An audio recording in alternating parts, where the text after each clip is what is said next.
If you are a small creator, there is a very specific type of frustration you have probably experienced. It's the feeling of uploading a video you genuinely worked hard on, a video you were proud of, maybe even excited about, only to watch it sit there quietly with single-digit views.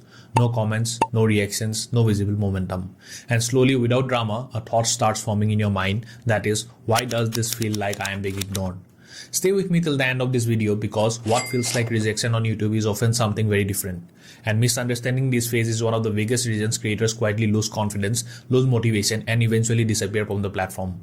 And without wasting time, let's come to point number 1, the emotional weight of low numbers. Let's start by acknowledging something very honestly. Numbers on YouTube are technically neutral.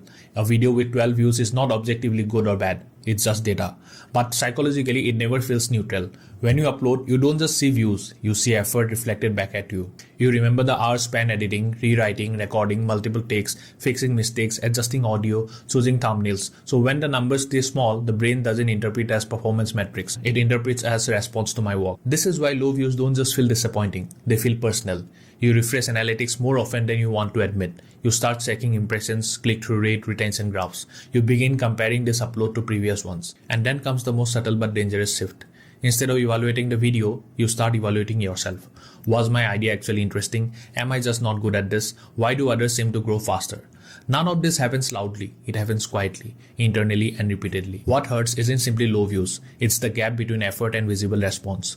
Humans are wired to expect feedback loops. Effort will lead to reaction, work will lead to recognition, action will lead to result. YouTube disrupts that loop, especially in the early stages, and the brain struggles to process prolonged silence without assigning meaning to it. Now come to point number 2. Why silence feels like rejection. Silence on YouTube carries a very unique psychological weight. If someone left a negative comment, it might sting emotionally, but at least it confirms existence.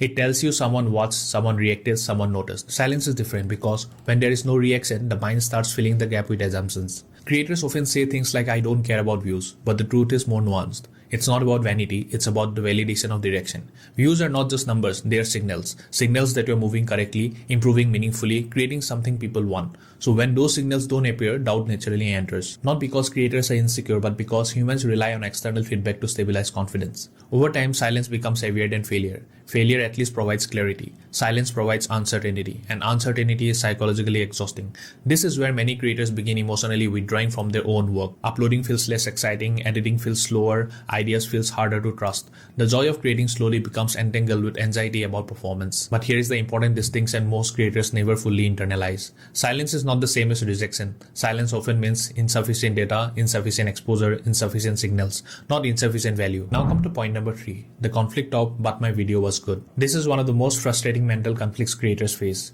You improve your video quality, you speak more clearly, your editing becomes better, your structure becomes more refined, your ideas feels more thoughtful. You can genuinely see progress compared to your earlier uploads, yet the views remain relatively unchanged. This creates deep confusion. I am getting better. Why isn't growth happening? Because quality and visibility are not governed by the same system. A good video is not automatically a widely distributed video. YouTube does not reward effort or even improvement directly. It responds to viewer behavior patterns, click decisions, watch duration, engagement signals, satisfaction metrics. A video may be objectively strong but still early in its testing life cycle, still being shown cautiously, still collecting signals. Creators often assume that performance reflects quality in a linear way. Better video will lead to more views, but growth rarely behaves linearly. It behaves probabilistically. Distribution expands when confidence thresholds are crossed, not simply when quality improves.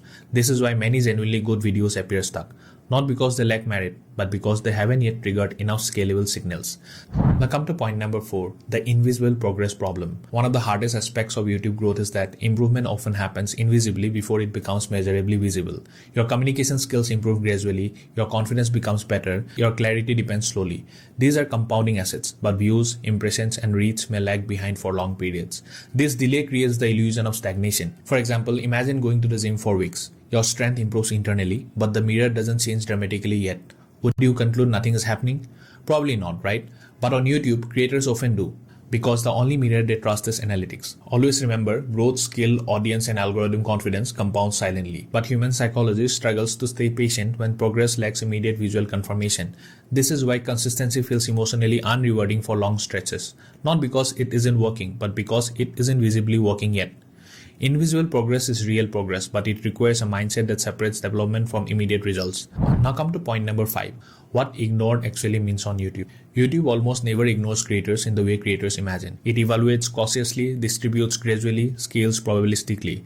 What creators interpret as being ignored is often simply early stage limited testing, small audience, small data pools, and small signal sets.